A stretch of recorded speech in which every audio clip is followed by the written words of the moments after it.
Trigonometric function और inverse trigonometric functions के थे, ठीक है। अब मैं थोड़ा सा एक्सपोनेंशियल और लॉग की बात कर रहा हूँ, ठीक है, एक्सपोनेंशियल और लॉग की बात कर रहा हूँ। तो देखो ध्यान से, जो dy dx of e to the power x होता है, ये क्या होता है, e to the power x ही होता है, ठीक है। इसका मतलब क्या हुआ कि अगर मैं integration of e to the power x find करूंगा विद रिस्पेक्ट टू x, तो ये मुझे क्या मिलेगा, मुझे वापस से क्या मिल जाएगा, e to the power x ही मिल जाएगा विद कांस्टेंट c, ठीक है, विद कांस्टेंट c मिल जाएगा, ठीक है। तो इसमें कुछ ऐसा है नहीं याद करने के लिए। e to the power x का differentiation with respect to x क्या होता है, e to the power x, तो e to the power x का integration with respect to x क्या होगा, e to the power x ही होगा, क्लियर, ठीक है। और मैं लॉग की बात करूं, देखो dy dx of log x क्या होता है बच्चों, क्या होता है, dy dx of log x, आपको पता है, यहाँ मॉड्यूलस भी लगा सकते हैं क्योंकि आपको पता है जो log का डोमेन है, ठीक है, कोई भी नेगेटिव वैल्यू नहीं होती, ठीक है, log के डोमेन में कोई भी नेगेटिव वैल्यू नहीं होती, ठीक है। तो dy dx of log x क्या होता है, 1/x, क्या होता है, 1/x, that means integration of 1/x with respect to x क्या हो जाएगा, log x हो जाएगा plus c, log x plus c, clear, ठीक है। एक फॉर्मूला और है स्टूडेंट्स, एक फॉर्मूला क्या है, आपने dy dx of a to the power x पढ़ा हुआ, ठीक है, dy dx of a to the power x, ये क्या होता है, a to the power x और log a, ठीक है। कुछ बच्चों को कन्फ्यूजन रहता है कि सर यहाँ पे बेस क्या है log का, तो स्टूडेंट्स यहाँ पर ये log का बेस है ना, वो क्या है, e है, ठीक है, ये नेचुरल बेस के साथ है, ठीक है। जब तक आपको मेंशन नहीं किया गया कोई बेस, जब तक अपन उसको क्या कंसीडर करके चलते हैं, ई बेस कंसीडर करके चलते हैं, क्लियर, ठीक है। तो a to the power x का जो डिफरेंशिएशन है वो क्या होता है, a to the power x log a, ठीक है। अगर किसी बच्चे को ये डिफरेंशिएशन नहीं आता तो आपने डिफरेंशिएशन वाले जो चैप्टर में log वाले डिफरेंशिएशन पढ़े होंगे, अपन बोथ साइड log लेते हैं, ठीक है, तो उससे भी सॉल्व कर सकते हैं, यही मिलेगा आपको, क्लियर, ठीक है। तो अगर मैं इसके इंटीग्रेशन की बात करूं तो integration of a to the power x log a with respect to dx, ये क्या होता है, a to the power x plus c होगा, क्या होगा, a to the power x plus c होगा, ठीक है। अब देखो स्टूडेंट ध्यान से, अपन इस फॉर्मूले को इस टाइप से नहीं पढ़ते, अपन क्या करते हैं, यहाँ से ये log a है, ध्यान से देखो, ये a क्या है, कांस्टेंट, a क्या है, कांस्टेंट, तो a कांस्टेंट है तो कंप्लीटली log a क्या होगा, कांस्टेंट होगा, कंप्लीटली log a क्या होगा, कांस्टेंट होगा, ठीक है। तो अभी मैं आपको एक प्रॉपर्टी बताऊंगा जस्ट, कि अगर k of f x with respect to d x होता है ना, तो ये जो k है ना, जो कांस्टेंट है, ये क्या है, कांस्टेंट है, ठीक है, कांस्टेंट है, जो k कहाँ आ जाएगा, बाहर आ जाएगा साइन ऑफ इंटीग्रेशन से, और जो एफ एक्स क्या हो जाएगा आपका,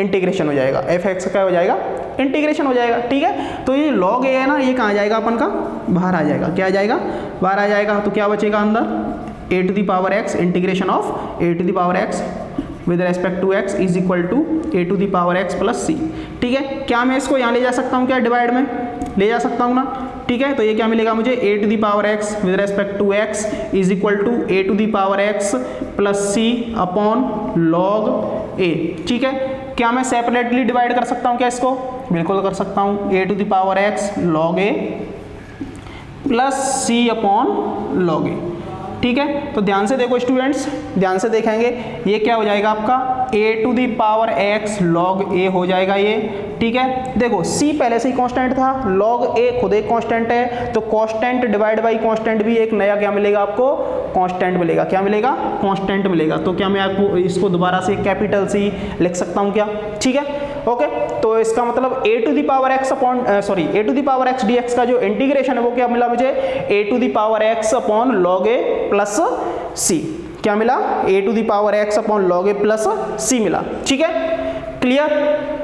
मैं समझता हूँ यहाँ तक बात सबके समझ में आ गई होगी, ठीक है। बाकी ये फॉर्मूले नोट डाउन कर लो, है ना, वीडियो पॉज कर लो।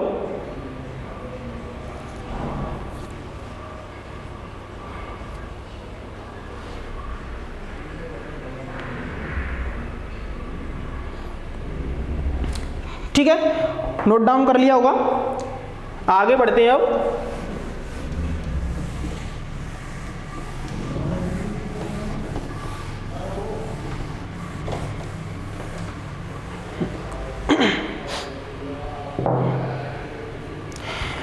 स्टूडेंट्स अब है ना अपन थोड़ा सा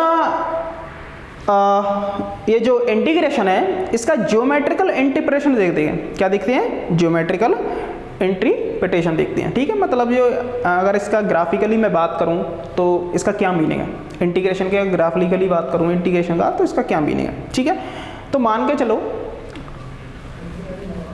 चलो मैं 1dx फाइंड करना चाह रहा हूँ। क्या फाइंड करना चाह रहा हूँ? 1dx बोलो या dx बोलो, एक ही मीनिंग है। ठीक है, इंटीग्रेशन ऑफ dx बोलो या 1dx बोलो, एक ही मीनिंग है। तो मुझे क्या मिलेगा? x प्लस सी मिलेगा। क्या मिलेगा? x प्लस सी। अभी जो फॉर्मूला बताया था ना, चेक कर लो ना। x प्लस सी का डिफरेंशिएशन करूंगा तो क्या मिलेगा मुझे? 1 प्लस 0। तो 0 इज नो मीनिंग उसका है, तो 1 प्लस 0। तो x प्लस सी का डिफरेंशिएशन क्या मिलेगा मुझे? 1। इसका मतलब 1 का इंटीग्रेशन क्या मिलेगा मुझे? x प्लस सी। ठीक है, अब बच्चों ध्यान से देखेंगे थोड़ा सा। अगर मैं y is equal to x की बात करूं तो मैं इसके थोड़ा सा ग्राफ की बात करता हूं। तो y is equal to f x, ये x एक्सिस है, ये y एक्सिस है। ठीक है, ये x डैश और ये y डैश। ठीक है, अगर मैं y is equal to x की बात करूं तो y is equal to x कौन सी लाइन होती है? ये जो लाइन है आपकी ये होती है। ठीक है, ये क्या है? y is equal to x है। क्लियर? ठीक है, अच्छा हमें क्या, हमारे पास क्या है? x प्लस सी है। तो अगर मैं y is equal to x plus 1 की बात करूंगा तो ये मुझे क्या मिलेगी? क्या ये एक लाइन नहीं मिलेगी? अगर मैं y is equal to x plus 2 की बात करूं तो मुझे क्या मिलेगा? क्या मुझे ये एक लाइन नहीं मिलेगी? ठीक है, ये क्या था? 0 था। ये क्या है? 1 है। यहाँ पे क्या है? 1 है। ये क्या है? 2 है। ठीक है, अगर मैं y is equal to x plus 3 की बात करूं तो मुझे थोड़ा सा, क्या मुझे ये लाइन नहीं मिलेगी? क्या यहाँ पर क्या मिलेगा अपन को? 0.3 है। ठीक है, अगर मैं y is equal to x minus 1 की बात करूं स्टूडेंट्स तो मुझे ये नहीं मिलेगी। क्या ये क्या है? y is equal to -1। ठीक है, तो अपन देखते हैं बच्चों, तो मुझे क्या मिला? प्लस सी से क्या मिला मुझे इस प्लस सी की वजह से मुझे एक फैमिली ऑफ कर्व मिला। क्या मिला? फैमिली ऑफ कर्व मिला। ठीक है, वक्रों का एक कुल मिल गया मुझे। ठीक है, वक्रों का एक समूह मिल गया। ठीक है, ठीक है, तो इंटीग्रेशन क्या होता है? इंटीग्रेशन करने के बाद में अपन को क्या मिलता है? फैमिली ऑफ कर्व्स मिलती हैं। क्या मिलती हैं? फैमिली ऑफ कर्व्स मिलती हैं। क्लियर? ठीक है, ये बात समझ में आई ना? क्या मिलती हैं अपन को? फैमिली ऑफ कर्व्स मिलती हैं। ठीक है, सी की डिफरेंट वैल्यू चेंज करने पर आपको नए नए क्या मिलेंगे? कर्व मिलेंगे। ठीक है, क्या मिलेंगे? नए कर्व मिलेंगे। ठीक है, तो जो डिफरेंट तभी तो इसको क्या बोलते हैं सी की वजह से? इंडेफिनिट, क्योंकि एक कर्व नहीं है हमारे पास, फैमिली ऑफ कर्व्स हैं। ठीक है, अगर एक ही कर्व मिलता अपन को तो क्या बोलते हैं? डेफिनेट है, फिक्स है। एक ही, दूसरा कर्व मिल ही नहीं रहा, वैल्यू फिक्स हो जाती है सारी, है कि नहीं? एक्स और वाई की जो भी वैल्यू है कोऑर्डिनेट है वो क्या हो जाते हैं? फिक्स हो जाते हैं। यहाँ पर एक्स वाई फिक्स ही नहीं है। जैसे जैसे आप सी की वैल्यू पुट करोगे, सी कहाँ पे बिलोंग कर रहा है आपका? रियल नंबर में, तो रियल नंबर में से आप कुछ भी पुट कर सकते हो। C belongs to real number. Decimal वाले फ्रैक्शंस भी हो सकते हैं। इसका मतलब ये जरूरी थोड़ा है कि लाइन इतनी डिस्टेंस पे होगी। इतनी डिस्टेंस पे तो इसलिए क्योंकि मैं नंबर क्या ले रहा हूँ? 1 2 3 फिर -1 भी लिया है मैंने एक। ठीक है, तो इसलिए डिस्टेंस है। ठीक है, अगर मैं फ्रैक्शंस में नंबर लूँ तो हो सकता है एक पास में हो जाए लाइन। ठीक है, तो मुझे क्या मिलेंगे? फैमिली ऑफ कर्व्स मिलेंगे। ये तो मैंने नंबर जो इक्वेशन है वो लाइन के लिए है, जो इक्वेशन है मैंने लाइन के लिए है। कोई y is equal to x square भी ले ले तब भी चेक कर सकता है, y is equal to x square भी लेके चेक कर सकता है। ठीक है, तो इंटीग्रेशन मुझे क्या देता है? इंटीग्रेशन करने के बाद में हमें क्या मिलता है? फैमिली ऑफ कर्व्स मिलता है। क्या मिलता है? फैमिली ऑफ कर्व मिलता है। ये बात क्लियर हो गई? ठीक है, आगे बढ़ें क्या स्टूडेंट्स? ठीक है, अब मैं थोड़ा सा बात करता हूं, इनकी प्रॉपर्टी की बात करता हूं। ठीक है, इनकी प्रॉपर्टी की बात करता हूं।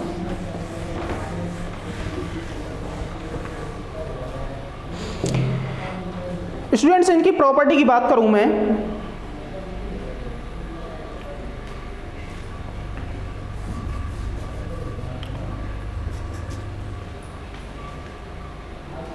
अगर मैं प्रॉपर्टी की बात करूं स्टूडेंट्स, प्रॉपर्टीज ऑफ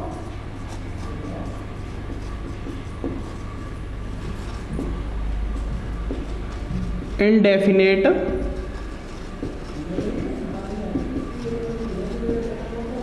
इंटीग्रल। ठीक है, इंडेफिनेट, ठीक है, इंटीग्रल। ठीक है, तो इसकी बात करता हूं। देखो मैंने सबसे पहले कौन सी प्रॉपर्टी बताई थी आपको? कि मान के चलो अगर कोई कांस्टेंट है और के, और इसके साथ में ना fx dx, मतलब अपन एक फंक्शन है fx, इसमें कोई कांस्टेंट मल्टीप्लाई है के, स्मॉल के, और इसको अपन इंटीग्रेशन कर रहे हैं। इसका मतलब क्या हुआ, ये जो कांस्टेंट है ना वो हमारा कहाँ जाएगा, इंटीग्रेशन के साइन के बाहर आ जाएगा और fx dx हमें फाइंड हो जाएगा। क्या हो जाएगा, fx dx फाइंड हो जाएगा। क्लियर, ठीक है। दूसरा अगर मैं बात करूं तो integration of fx plus minus gx, अगर दो फंक्शंस आपके ऐड हो रहे हैं या सब्ट्रैक्ट हो रहे हैं, ठीक है, इनका अपन इंटीग्रेशन फाइंड करें विद रेस्पेक्ट टू x, तो मुझे क्या मिलेगा, इंटीग्रेशन ऑफ fx dx, मतलब इनको अपन सेपरेट क्या कर सकते हैं, इंटीग्रेट कर सकते हैं। क्या कर सकते हैं, सेपरेट इंटीग्रेट कर सकते हैं। क्लियर, तो मैं क्या लिख सकता हूँ इसको, integration of fx with respect to x plus minus, भाई एक साइन तो होगा ही, ठीक है, plus minus integration of gx with respect to x। Clear, ठीक है, ये कर सकते हैं अपन। तो दो प्रॉपर्टी हैं, ठीक है। अब कुछ बच्चों के माइंड में आएगा सर मल्टीप्लिकेशन वाली प्रॉपर्टी ना आगे आएगी, क्योंकि वो उसमें कुछ रूल्स हैं, उसमें कुछ मेथड्स हैं, वो आगे बताएंगे। क्लियर, ठीक है, ठीक है स्टूडेंट्स, क्लियर, ओके। ये नोट कर लो, दो प्रॉपर्टीज हैं, नोट करेंगे।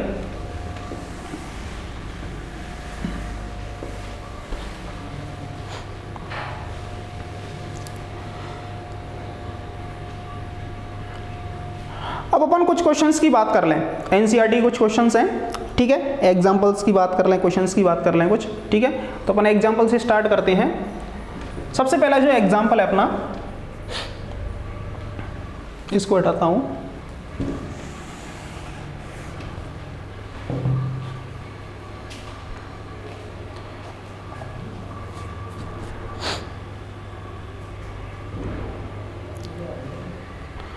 देखो ये सबसे पहले ना बाई इंस्पेक्शन मेथड से क्या करवा रहा है, इंटीग्रेशन करवा रहा है। क्या करवा रहा है, बाई इंस्पेक्शन मेथड से इंटीग्रेशन करवा रहा है, ठीक है। तो इंस्पेक्शन मेथड क्या होता है, अपन को जो फंक्शंस दे रखे हैं उनको देखना है और ये सोचना है कि ये किस फंक्शन का डेरिवेटिव है, ठीक है। इंस्पेक्शन मतलब इंस्पेक्शन करते हैं ना, कुछ चीज़ का निरीक्षण करते हैं, देख के पता लगाते हैं यार, देख के मतलब अपन उसके बारे में सोचते हैं कि ये क्या चीज़ हो सकती है, ठीक है। तो हमारे पास एक फंक्शन दे रखा है, इसका इंटीग्रेशन करना है बाई इंस्पेक्शन मेथड। तो इंस्पेक्शन मेथड का मतलब हो गया कि अपन को ये सोचना है कि ऐसा कौन सा फंक्शन था जिसका ये डिफरेंशिएशन है, ऐसा कौन सा फंक्शन था जिसका ये डिफरेंशिएशन है। तो हर फंक्शन को अपन इंटीग्रेशन बाई इंस्पेक्शन नहीं कर सकते, ठीक है, क्योंकि कुछ थोड़े से कॉम्प्लेक्स फंक्शन भी मिलेंगे आपको, है कि नहीं, ठीक है। तो अगर मैं बोलना चाहूँ, मान के चलो अगर आपको cos x पूछ लिया डायरेक्टली कि cos x का इंटीग्रेशन बताओ, तो बाई इंस्पेक्शन कैसे करेंगे। आपको बस इतना सोचना है कि ऐसा कौन सा फंक्शन था जिसका डेरिवेटिव करने पर cos x मिले मुझे, ऐसा कौन सा फंक्शन है जिसका डेरिवेटिव करने के बाद में मुझे cos x मिले। तो ऐसा तो एक ही फंक्शन है, कौन सा है, sin x, और कोई फंक्शन तो है नहीं, ठीक है। तो sin x का डेरिवेटिव करने के बाद में मुझे क्या मिलेगा, cos x मिलेगा। इसका मतलब क्या हुआ, भाई इंस्पेक्शन मेथड से मैं देखूं तो cos x का जो इंटीग्रेशन है वो क्या हो जाएगा, sin x हो जाएगा, ठीक है, क्लियर, ठीक है। तो अगर मैं देखो फॉर्मूले बेस्ड क्वेश्चंस की बात करता हूं, मैं फॉर्मूले बेस्ड क्वेश्चंस की बात करता हूं, तो यहां पे मैं देखूं एक क्वेश्चन है अपना, देखो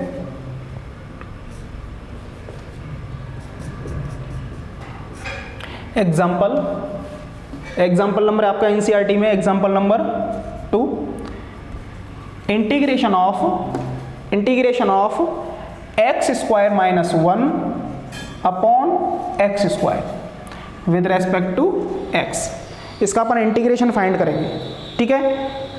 थोड़ा सा ऊपर हो गया है, मैं नीचे लिख देता हूँ, integration of x square minus 1 upon x square with respect to x, ठीक है।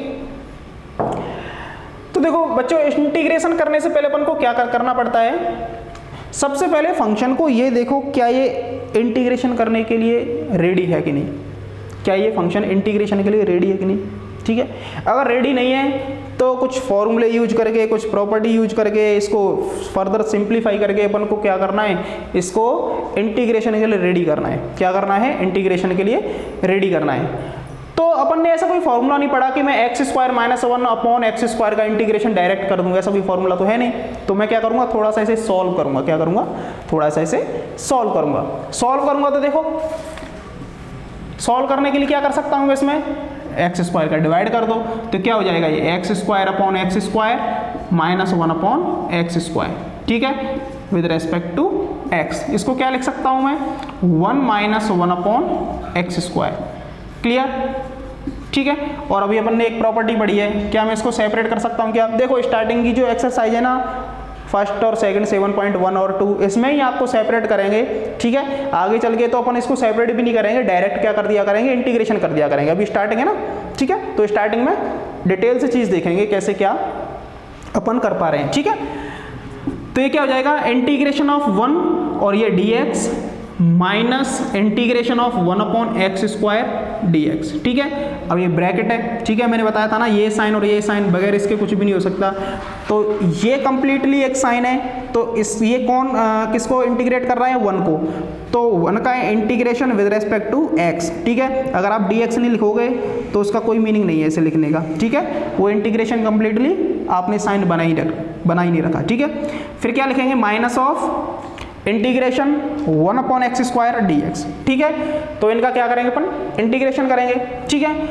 तो अपन ने अभी पढ़ा है कि अगर मैं 1 dx फाइंड करूं तो ये क्या होता है, x प्लस सी, क्या होता है, x प्लस सी होता है। और अगर मैं integration of 1 upon x square find करूं, 1 अपॉन एक्स स्क्वायर फाइंड करूं, तो देखो इसका एक फॉर्मूला डायरेक्टली नहीं है। देखो अभी मैं इसको यहाँ बताता हूँ, ये मुझे क्या मिलेगा, इंटीग्रेशन ऑफ 1 dx क्या मिलेगा मुझे, x प्लस सी, ठीक है। फिर माइनस ऑफ, अब देखो 1 अपॉन एक्स स्क्वायर, क्या 1 अपॉन एक्स स्क्वायर का फॉर्मूला पढ़ा है क्या, नहीं पढ़ा है, ही नहीं फॉर्मूला, ठीक है। 1 अपॉन एक्स का पढ़ा था, बट ये 1 अपॉन एक्स स्क्वायर है, ध्यान रखना, ठीक है। ये चीज़ आपको याद रखनी पड़ेगी, बार बार क्वेश्चन करेंगे तो सारी चीज़ें आपको आ जाएंगी, कोई प्रॉब्लम नहीं है, ठीक है। तो अब क्या मैं इसको ऐसे लिख सकता हूँ क्या, x to the power minus 2 dx लिख सकता हूँ क्या, ठीक है। अगर मैं इसको ऐसे लिख सकता हूँ तो आपने एक फॉर्मूला ये पढ़ रखा है, integration of x to the power n dx, ये क्या होता है, x to the power n plus 1 upon n plus 1 plus C, क्या ये पढ़ा है क्या,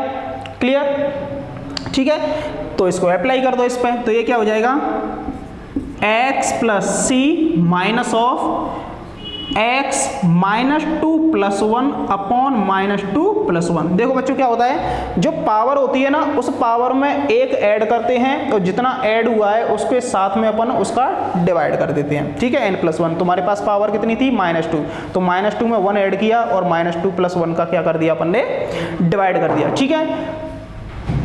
और ये क्या लिख दिया अपन ने, इंटीग्रेशन जैसे ही हो जाए, जैसे ही आपका इंटीग्रेशन का साइन हट जाए, हटेगा जब भी जब इंटीग्रेशन करोगे, ठीक है। तो इंटीग्रेशन का साइन हटने के बाद में अपन क्या यूज करेंगे, कांस्टेंट c यूज करेंगे, प्लस c लिखेंगे, ठीक है। इसको सॉल्व कर लो थोड़ा सा, तो देखो ध्यान से देखो थोड़ा सा, एक ये c है, एक ये c है, ठीक है, 2 है, तो अगर मैं c1 c2 नाम दे दूं कोई दिक्कत नहीं, c1 c2, ठीक है। दोनों कांस्टेंट है, क्या मैं दोनों कांस्टेंट को ऐड नहीं कर सकता क्या, अरे भैया ये भी तो कोई नंबर होगा, मान चलो 5 3 7 प्लस कोई भी फ्रैक्शन में भी हो सकता है, ये भी कोई ना कोई रियल नंबर होगा, दोनों रियल नंबर को ऐड कर दूंगा तो एक नया रियल नंबर मिलेगा, ठीक है। तो मुझे बार बार c लिखने से बढ़िया है मैं एक ही बार c लिखूं, क्लियर, ठीक है। अब इनको सॉल्व कर लेता हूं मैं, तो ये क्या हो जाएगा, x, ये -2 प्लस 1 क्या हो जाएगा, माइनस, ये माइनस माइनस प्लस हो गया, और ये क्या मिलेगा मुझे, x टू द पावर -1, ठीक है। मैं इसी को यहाँ लिख देता हूँ, ठीक है। ये क्या मिला मुझे, x plus 1 upon x plus C, x plus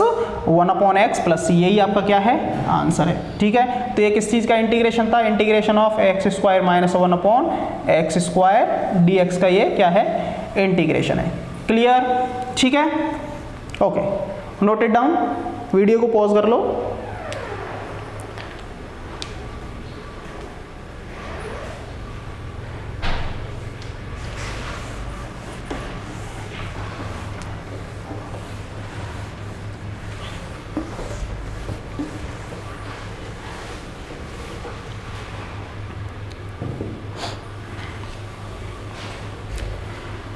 students आगे बढ़ते हैं, एक क्वेश्चन है, एक और क्वेश्चन करते हैं आपका, इंटीग्रेशन ऑफ, मैं आई से रिप्रेजेंट कर देता हूं, आई मीन्स इंटीग्रेशन, ठीक है, आई मीन्स इंटीग्रेशन। तो integration of x to the power 2/3 x to the power 2/3 plus one with respect to x। ठीक है, इसको कैसे सॉल्व करेंगे अपन?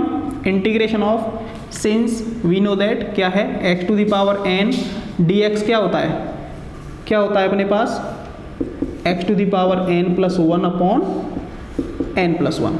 ठीक है, और प्लस c। ठीक है, इसको सेपरेट कर लो पहले। तो सेपरेट करेंगे तो integration of x to the power 2/3 with respect to x plus integration of 1 with respect to x। ठीक है, तो यहाँ से क्या मिलेगा, इस फॉर्मूले को अप्लाई करूंगा। ठीक है, अब आइडेंटिफाई करना सीखो, यही फॉर्मूला क्यों यूज कर रहे हैं अपन, क्योंकि ये क्या है x टू द पावर 2/3, ये क्या है x to the power n, तो n क्या है, कोई नंबर है। ठीक है, तो n क्या है, कोई भी रियल नंबर है।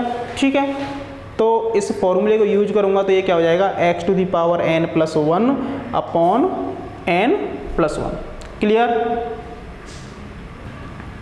ये क्या हो जाएगा फिर, x to the power 2/3 plus 1 upon 2/3 plus 1। ठीक है, प्लस 1 का जो इंटीग्रेशन है वो क्या होता है, x। ठीक है, अब मैं कांस्टेंट की बात कर लूँ तो देखो, एक कांस्टेंट इसके लिए आएगा c1, एक कांस्टेंट इसके लिए आएगा c2। अगर दोनों कांस्टेंट को मैं ऐड कर दूंगा तो क्या लिखूंगा, उसको कंप्लीटली c लिखूंगा। ठीक है, 2-2 3-3 कांस्टेंट लिखने की जरूरत नहीं है आपको। ठीक है, कांस्टेंट एक ही लिखेंगे सबसे लास्ट में प्लस c। ठीक है, क्लियर। थोड़ा सा इसको सॉल्व करेंगे तो ये क्या हो जाएगा, x टू द पावर 5/2 हो जाएगा क्या, सॉरी 5/3 हो जाएगा क्या, और ये क्या हो जाएगा 5/3 हो जाएगा, plus x plus c। Further solution में क्या आ जाएगा आपको, 3/5 x to the power 5/3 plus x plus c।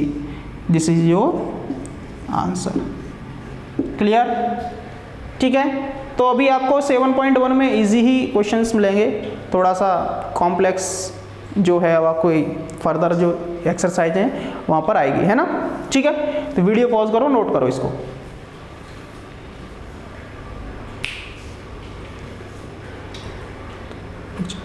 ठीक है स्टूडेंट्स, अभी अपन